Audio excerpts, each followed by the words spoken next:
Watching live a cabinet meeting by the U.S. president, as he's been doing in the past year from time to time.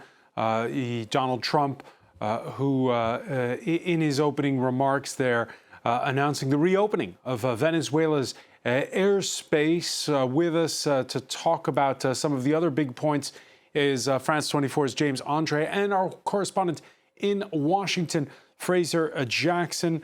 Fraser, on the domestic front, Donald Trump saying that there's talk going on because there's a countdown underway where you are, possible government shutdown on Friday. Democrats threatening to close down the government over funding for the Department of Homeland Security.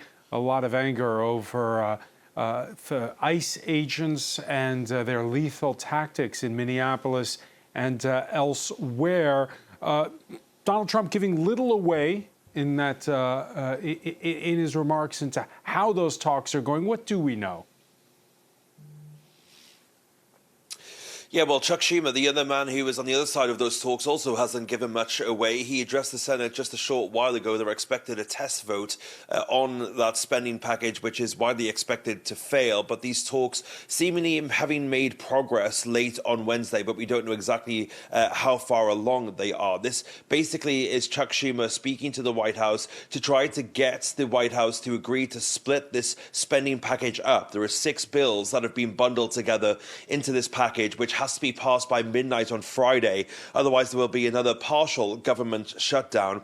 So the 5 bills, basically, the way it's working at the moment is Chuck Schumer and the Democrats want those 5 other bills to be advanced and to split off this Department of Homeland Security bill so they can vote on that separately and basically add some restrictions onto the way that ICE are engaging and carrying out their operations in Minneapolis and across the rest of the country. So Democrats are demanding that federal agents take off their masks as well as wear body cams.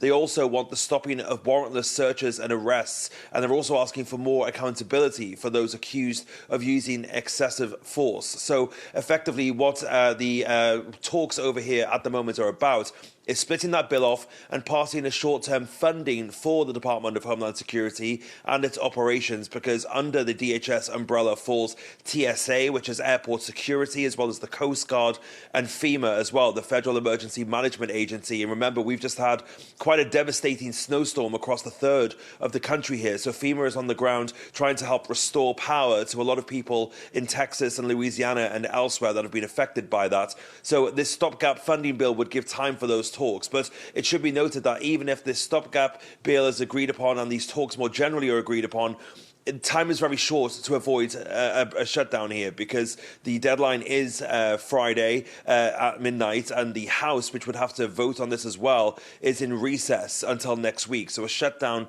could be a real possibility, even if it only lasts until early next week. Just give us a flavor of the mood across the United States, Fraser, because we heard one of the usual talking points of the U.S. president in these cabinet meetings that are televised. He talking about the price of eggs, of how inflation is under control. But is the conversation about ICE and about what's going on in Minneapolis?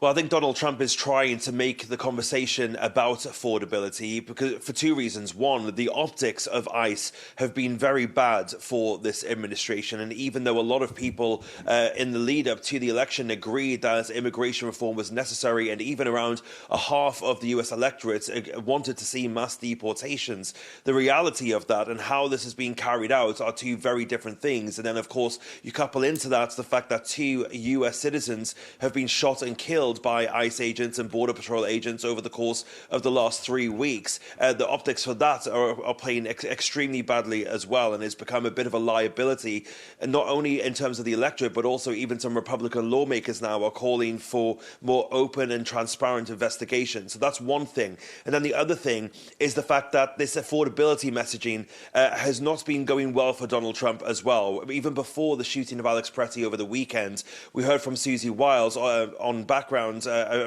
about a week or so ago, who said that the president was going to be focusing more on this economic messaging. That is why we saw him in Iowa just a couple of days ago. The president is actually going to be traveling to one different part of the country every week now, up until the elections in November, to hammer home this messaging about the economy, because it was effectively the economy that led Joe Biden to, Joe Biden had various health issues, but he dropped out of the race. He was losing that messaging on affordability when he dropped out. Kamala Harris then inherited that message, and ultimately the Democrats couldn't get beyond the cost of living crisis, which was ultimately why they ended up losing the election. It was a major reason why they lost the election. But Donald Trump then inherited that problem, and he's tried hard to push it as a Joe Biden problem and Joe Biden inflation. We heard it there in that cabinet meeting. But the fact of the matter is that Donald Trump is very quickly realizing the same thing that the Democrats realize. You cannot talk yourself